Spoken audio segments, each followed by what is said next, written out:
Meat bicycle!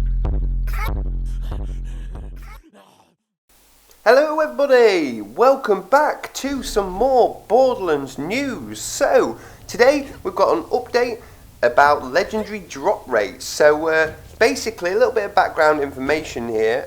You've probably seen, if you watch my channel, well you probably definitely will notice, because every other day, the minute I'm releasing my Ultimate Vault Hunter Mode Legendary Run in Borderlands 2, which is all to do with testing the legendary drop rates that were increased via hotfixes during April and the beginning of May, and the results have actually come into Gearbox and they've decided to increase legendary drop rates. So I will put the links to the patch notes and hotfix information in the description so you can check this out for yourself. But basically at the top of the hotfixes list now, it says May the 26th 2015, increasing drop rates for legendary items by 3 times.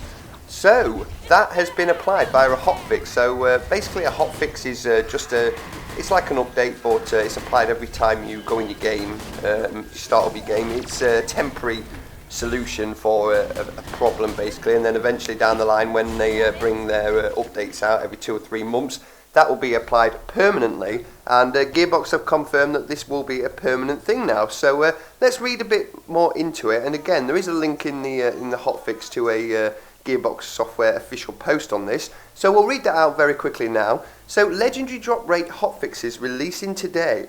The results of our recent Borderlands 2 and Borderlands the pre-sequel legendary drop rate experiments are in. A special thanks goes out to everyone who played and shared feedback over the last few weeks. After analysing thousands of hours of your gameplay and feedback survey data, we've decided to add a permanent 3-time drop rate increase to both games. Yes, you read that right. Starting May 26th, hotfixes that increase legendary drop rates will be rolling out for Borderlands 2, Borderlands the pre-sequel and the Handsome Collection across all platforms. We'll be looking to permanently incorporate these hotfixes via future updates down the road.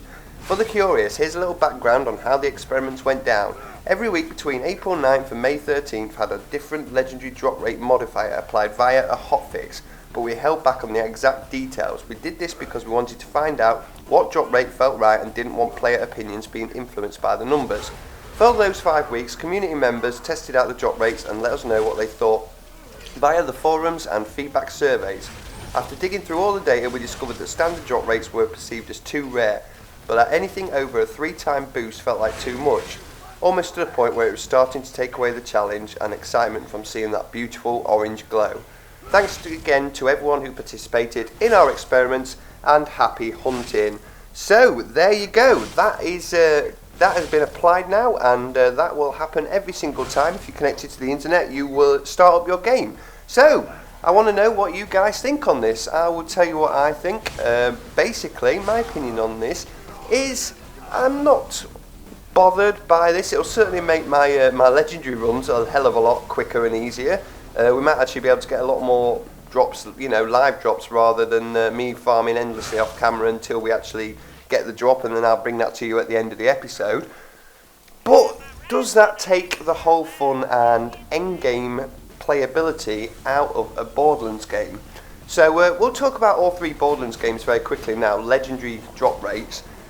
Borderlands 1, for those of you that have played this, you'll know that it's ridiculous, and I think that's why drop rates aren't increased in Borderlands 1, because there's no, you know, designated drops really for them. They just there is towards the end in the DLCs and things like that, but you get you get many of your legendaries out of chests. They are stupidly common in chests, so you don't want the increase going to that, because you'll just get a legendary in every single chest.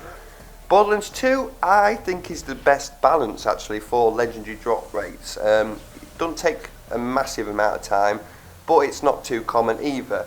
Pre-sequel, I agree, was a bit hard to get legendaries, but that was mainly to do with the unfarmable bosses, which has now been fixed. But, you know, legendaries didn't come too often. It did take a lot longer, I think, to farm bosses. So, yes, maybe the 3-time increase has helped in the pre-sequel, but Borderlands 2, I think that is going to make it a bit too common for my liking, really. Got to remember, there are a lot of people out there that will welcome this, but the whole point in you know, legendary weapons is they are rare. They're supposed to be rare. Good example of this is the pearl weapons in Borderlands 1 from the General Knox DLC. They are stupidly rare. You could spend hours raiding that armory, opening Crimson Lance chests, taking on Chromarax, and you just won't get one. But when you finally do get one, it is the best feeling in the world, honestly. You know, Borderlands 1, I can remember spending hours and hours and hours, me and a friend, just raiding the armory and killing Craw over and over again. And then when that when that pearlescent dropped out, it was amazing, and that's what kept me playing that game for so long. Again with Borderlands 2, just farming bosses endlessly. It's to me it's great. Now there are a lot of people out there that might just want to get the legendary weapons in, you know, 10-15 minutes of farming and be done with it. But I could quite happily, you know, sit there for a lot longer because they're rare and they're good weapons. Do you know what I mean? They're not just like, you know, random purples and blues, which is you don't want to spend hours farming. But the legendary fact is, a legendary is supposed to be rare because it's such a good weapon. So I'm not too sure what to think about this increase too much, but hopefully they know what they're doing. So what do you guys think in the comments below? Let me know what you think, and let me know if you think this is a good thing, if it's a bad thing, or whether you want, you know, higher increases permanently. You know, I think this would have been better if they did like some kind of community events where every week of a month they increase the drop rates for a few days, you know, not every week, sorry, once a month, you know, right, 3 days, it's 3 times better. It gets people playing, keeps them coming back, whereas if they're permanently high, they're just going to get what they want and not play again. But yeah, that's my opinion anyway. I want to know what you guys think, so let me know in the description below. But for now, that is the news. Permanent legendary drop rate increases by 3 times across Borderlands. And yeah, thanks for watching everyone, and I will see you guys in the next video. Meat bicycle!